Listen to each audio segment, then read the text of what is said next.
Donc, bonjour à tous, je m'appelle Pauline Munier, je suis médecin généraliste et chef de clinique à Toulouse. Je vais vous présenter aujourd'hui le travail de thèse de Pauline Lano, qui n'a pas pu être présente aujourd'hui.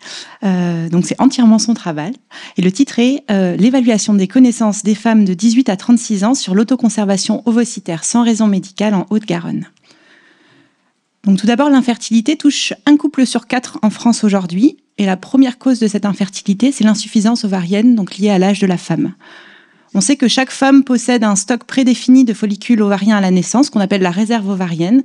Et à partir de la puberté, à chaque cycle, un follicule va devenir dominant pour aboutir à une ovulation, et le reste des follicules va subir une dégénérescence progressive jusqu'à une disparition quasi complète du stock au moment de la ménopause.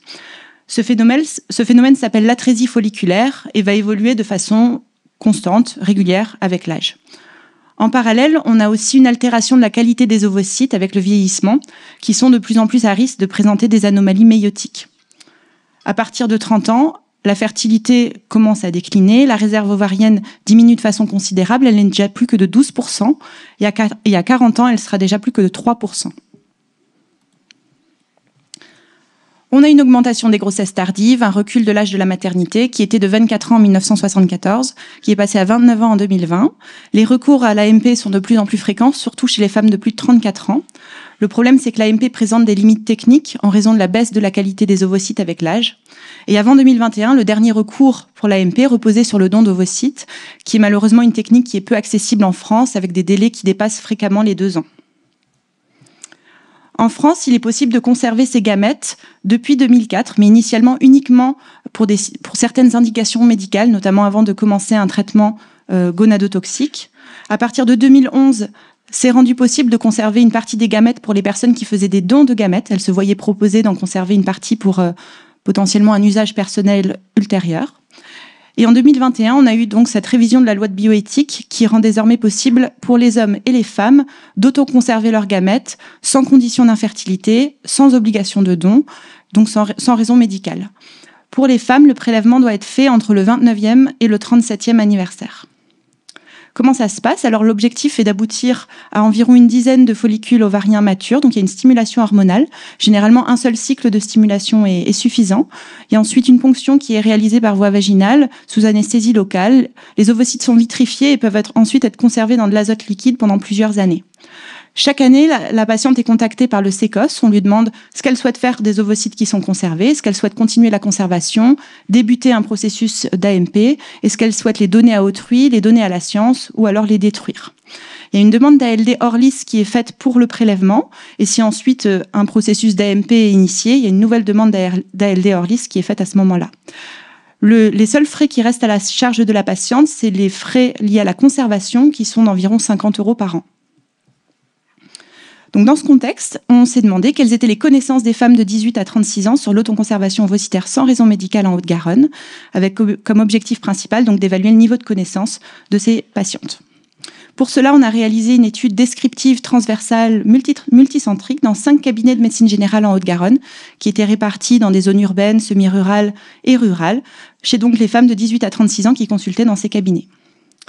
Le questionnaire comportait 21 questions, avec une partie dédiée à des questions sur l'autoconservation ovocytaire sans raison médicale, une partie sur la fertilité féminine de façon plus générale, une partie sur le parcours d'AMP. On a interrogé les patients donc, sur l'autoconservation ovocytaire. Il y avait 6 questions qui portaient spécifiquement sur cette thématique. On a déterminé un score de connaissance en fonction des réponses à ces 6 questions. Ensuite, on a déterminé un bon niveau de connaissance qui correspondait à plus de 75% de réponses justes à ces questions, avec en plus une réponse juste obligatoirement à la question 13 et à la question 15. La question 13, c'était tout simplement, selon vous, est-ce qu'il est possible de conserver ces ovocytes sans raison médicale en France? Et la question 15, c'était l'âge limite pour accéder à cette technique. On a déterminé un niveau de connaissance minimal qui correspondait juste à des réponses justes à ces 2 questions, 13 et 15. On a réussi à avoir 214 questionnaires qui ont été inclus dans l'étude. Vous avez ici les caractéristiques socio-démographiques des répondantes, avec un niveau d'étude qui était quand même assez élevé, puisque 3/4 des participantes avaient fait des études supérieures. À la question, donc cette question 13, pensez-vous que la conservation ovocytaire sans raison médicale soit possible en France? On voit qu'il y a quand même une femme sur 3 qui a répondu, qui ne savait pas que cette technique était possible en France. Sur la question de l'âge, normalement, c'est entre 29 et 37 ans que le prélèvement peut être réalisé. On voit ici qu'il y a quand même beaucoup de patientes qui pensaient que c'était possible dès 18 ans. Et surtout, il y avait une surélévation de l'âge maximal d'éligibilité où il y avait 2 femmes sur 3 qui pensaient que c'était possible de faire cette technique jusqu'à 40 ou 43 ans. Concernant le financement, plus de 70% des participantes considéraient que les actes liés au prélèvement et à la conservation étaient entièrement assumés par la patiente, alors qu'on a une prise en charge des coûts liés au prélèvement par l'assurance maladie, qui sont de l'ordre de 3 000 € à peu près. La moyenne du score de connaissance était de 50,9%. Par contre, il y avait seulement 18,2% des participantes qui avaient atteint le niveau de connaissance minimal. Souvent, elles avaient répondu juste à la question 13, pensez-vous que c'est possible de conserver ces ovocytes en France sans raison médicale? Mais souvent, c'était la question sur l'âge maximal à laquelle la réponse était fausse. Et finalement, on a seulement 4,7% des répondantes qui avaient un bon niveau de connaissance. 88% étaient en faveur d'une information systématique lors d'une consultation de médecine générale, de gynécologie ou lors d'une campagne d'information. Pour discuter de ces résultats, je pense qu'on peut dire que les femmes de cette étude sont vraiment sous-informées sur l'autoconservation ovocytaire, alors que c'est pourtant un droit qui est établi depuis 2021. Plus de 80% des répondantes n'ont pas atteint le niveau de connaissance minimal, donc elles ignoraient les 2 informations principales. D'une part, que c'était possible d'accéder à cette technique en France, et enfin l'âge maximal pour y être éligible. Le risque, c'est bien sûr qu'elles s'y intéressent trop tard, après leur 37e anniversaire. À l'échelle nationale, il y a une étude qui a eu lieu en 2022, l'enquête Préserve, qui a interrogé 2000 Français sur l'autoconservation des gamètes. Et 38% des répondants ignoraient que c'était possible d'autoconserver ces gamètes sans raison médicale en France. Donc ce serait vraiment important d'informer les femmes de façon précoce et peut-être de façon systématique sur cette thématique. Ça pourrait être abordé dès 25 ans lors de la consultation pour le premier frottis, ou ça pourrait constituer un repère pour aborder la prévention de l'infertilité, le droit à la conservation ovocytaire, puisque les études ont vraiment marqué que le taux de réussite était supérieur si les femmes conservaient tôt. On peut leur fournir éventuellement la brochure qui a été faite par l'Agence de biomédecine sur l'autoconservation des gamètes, avec différentes explications sur le pourquoi et comment ça se passe. Il y avait des forces et des limites, bien sûr, à ce travail. Tout d'abord, ça permet de dresser un premier état des lieux des connaissances des femmes sur l'autoconservation ovocytaire sans raison médicale en Haute-Garonne. C'est un sujet quand même d'actualité en France qui a vu le jour suite à la modification de la loi de bioéthique en 2021 et pour lequel il y a encore peu de documentation dans la littérature. On a réalisé une enquête de terrain dans 5 cabinets qui étaient répartis dans le département, qui a permis quand même d'obtenir 214 réponses inclus. La rapidité de recueil des réponses et les nombreux retours informels qui ont eu lieu dans ces cabinets montrent que c'est quand même un sujet qui suscite l'intérêt et qui soulève de nombreuses interrogations individuelles. Il y avait bien sûr des biais. Tout d'abord, les réponses aux questions étaient basées sur le volontariat, donc les personnes qui ont répondu étaient peut-être plus intéressées sur le sujet. Elles avaient un niveau d'études qui était quand même supérieur à celui de la population générale. On a sélectionné 5 cabinets du département pour cette étude, donc bien sûr, c'est pas exhaustif. Ensuite, le questionnaire, il était auto-administré, sans possibilité d'explication des questions, de supervision des réponses. Donc, il est possible que certaines répondantes aient regardé sur Internet avant de répondre aux questions, mais si on regarde quand même le faible niveau de connaissance générale, c'est quand même peu probable. Et enfin, pour terminer, c'était exclusivement des questions fermées pour faciliter les analyses statistiques. Donc, peut-être que ça a pu conduire à des réponses aléatoires de certaines participantes. Pour conclure, donc cette étude met en évidence quand même une méconnaissance actuelle des patientes sur l'autoconservation ovocytaire sans raison médicale en Haute-Garonne. Elles sont en demande d'une information systématique sur ce sujet, en priorité par un professionnel de santé de confiance. Une information la plus objective possible devrait leur être apportée à la fois sur la baisse de la fertilité avec l'âge, dès 30 ans, sur le droit à la conservation ovocytaire, mais également sur ses limites et ses contraintes, puisque la communication sur la fertilité fait quand même partie des missions de prévention et d'éducation à la santé du médecin généraliste. Tout cela soulève bien sûr de nombreux questionnements.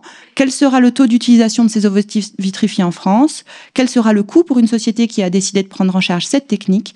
Et est-ce que c'est finalement la solution face à la pénurie du don d'ovocytes en France? Voilà. Je vous remercie.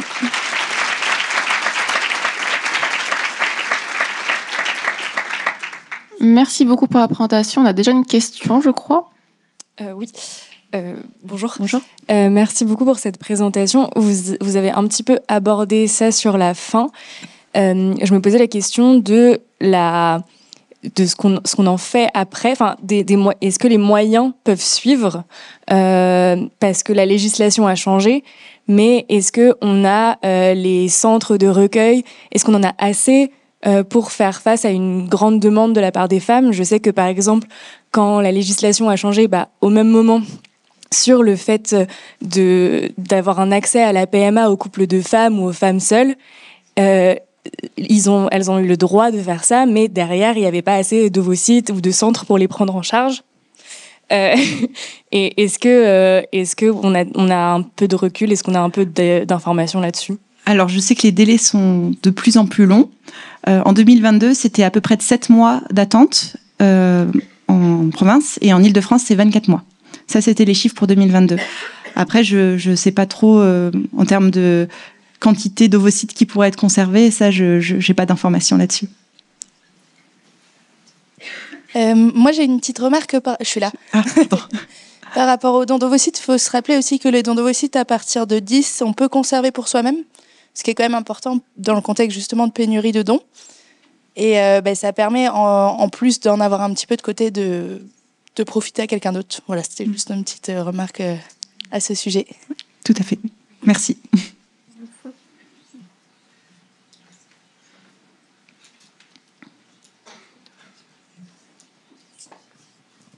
Bonjour, docteur Pascal Bachin, généraliste à Hervillac dans le Finistère. Merci de votre présentation. Quelle est la durée moyenne de prise en charge pour faire cette autoconservation? Ça, c'est ma première question. Et à partir du moment où la personne a le premier rendez-vous, combien de temps ça dure? Combien de consultations? Alors, je sais que c'est un cycle de stimulation généralement. Ouais. Donc, généralement, c'est pour obtenir une dizaine de follicules. Après, parfois, pour certaines patientes qui ont un stock peut-être plus restreint, c'est plus long. Mais c'est un seul cycle de stimulation. Ouais. Et ma deuxième question, est-ce que sont prioritaires dans ces centres les personnes qui ont des pathologies, qui vont rentrer en immunodépression, qui vont rentrer en traitement de chimiothérapie? Ah oui, est-ce qu'il y a 2 lignes de consultation dédiées? Comment ça se passe? Ça, je sais pas, mais là, vraiment, les délais que j'annonçais, c'est sans raison médicale, l'autoconservation sans raison médicale. Après, en termes d'organisation dans les centres hospitaliers, je sais pas s'il y a plusieurs lignes de prise de rendez-vous, notamment pour les prélèvements dans le cas d'une PMA directement. Je saurais pas vous répondre pour ça. Bonjour, Élise, médecin généraliste à Paris. Est-ce que vous savez s'il y a eu d'autres études qui ont été faites sur d'autres territoires, s'il y a une grosse disparité sur le national en termes de connaissances et en termes d'accès? Est-ce que c'est relié? Est-ce que dans un territoire où vraiment il n'y a pas de centre qui le propose, est-ce qu'il y a une méconnaissance ou de voir s'il y a une grosse... Alors la seule autre étude qui avait été retrouvée, c'est l'enquête nationale Préserve qui avait été faite en 2022 et qui était une enquête nationale où il y avait c'était quand même reconnu qu'il y avait un manque d'informations. C'était 1 an plus tôt par rapport à notre travail qui a été fait en 2023. Mais en 2022, il y avait quand même 38% des répondants qui ne savaient pas que cette technique était possible en France. Après, je ne sais pas s'il y a eu des études un peu similaires à celle-ci dans d'autres territoires, plus spécifiquement sur un bassin de population. Je ne crois pas. Je crois que le seul travail qui avait été fait était l'enquête nationale. Bonjour, je suis de ce côté. Fanny, je suis médecin généraliste à Lille. Merci beaucoup pour la présentation. Je me posais 2 questions sur la construction du questionnaire de connaissances. Déjà, si vous aviez connaissance de mêmes études faites auprès des médecins généralistes, leurs connaissances, et si, quand vous aviez testé et défini le bon score de connaissances, vous l'aviez testé justement sur des collègues médecins, sur des... Je ne crois pas que le questionnaire ait été testé avant d'être distribué aux patientes. Et alors, c'est pas mon travail, donc j'ai pas fait toute la bibliographie que Pauline Lano a faite, bien sûr, mais je crois pas qu'il y avait eu de travaux. En tout cas, dans son manuscrit, elle ne mentionne pas d'équivalent qui avait été distribué à des médecins généralistes. Bonjour.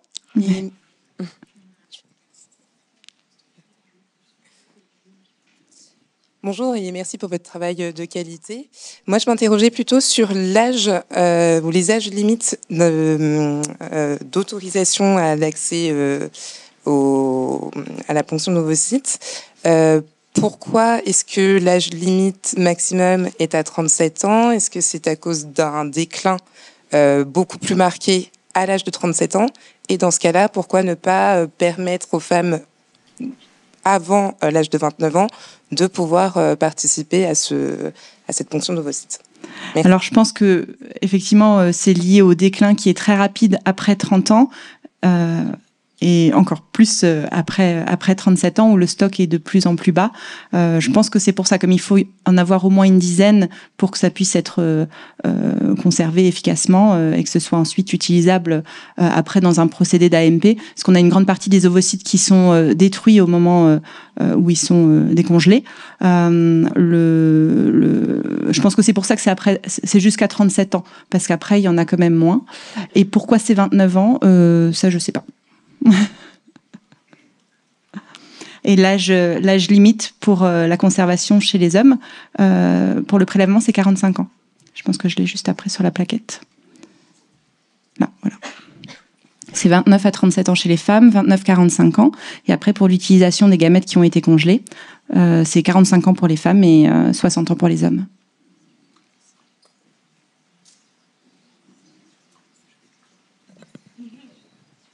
Est-ce qu'on a une dernière question ?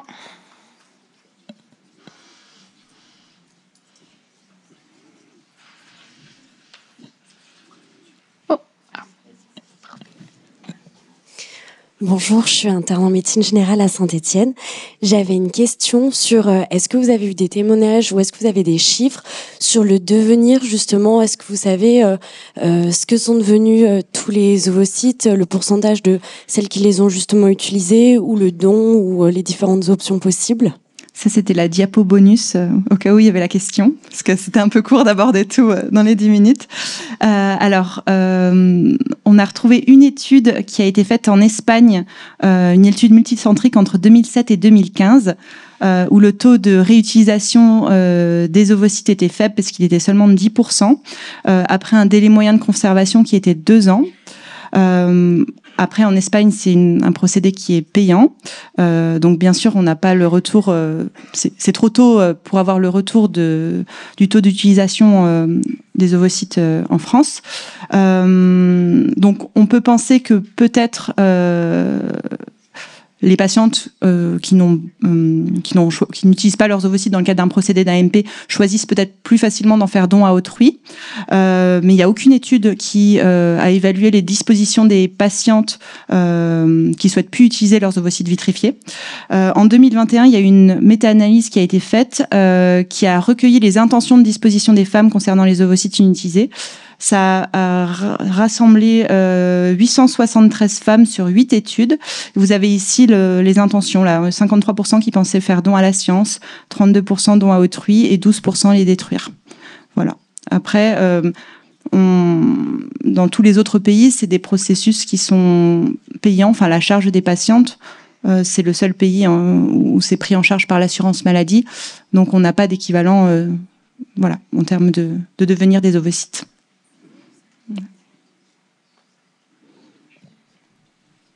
Est-ce que quelqu'un a une dernière question ? Je vais en poser une, moi. L'âge minimum de 29 ans, pourquoi pas plus tôt? S'il y a une indication médicale d'endométriose ou des choses comme ça, est-ce que ça change le cadre? Ah oui, bien sûr. Là, c'est vraiment quand il n'y a pas de raison médicale, quand il n'y a pas de risque d'infertilité, quand il n'y a pas de pathologie. Sinon, si c'est dans le cadre d'une pathologie qui altère la fertilité, avant d'initier un traitement gonadotoxique, là, de toute façon, on sort de ce cadre-là. Après, pourquoi c'est 29 ans quand il n'y a pas de pathologie, je ne saurais pas vous répondre. Je pense que c'est parce qu'à partir de 30 ans, il y a quand même une décroissance. Je vais revenir à la toute première diapo, où on a un petit schéma. Là, on voit quand même qu'à partir de 30 ans, ça baisse beaucoup, plus rapidement. Donc, je pense que c'est pour ça qu'il y a la limite de 29 ans, enfin, comme âge de départ.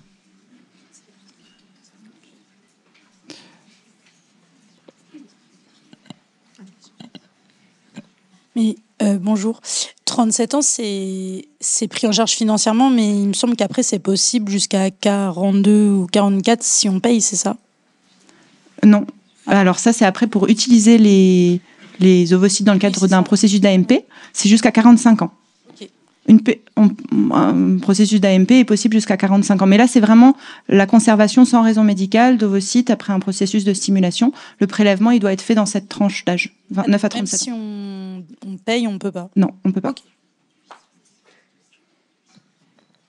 Merci beaucoup pour la présentation.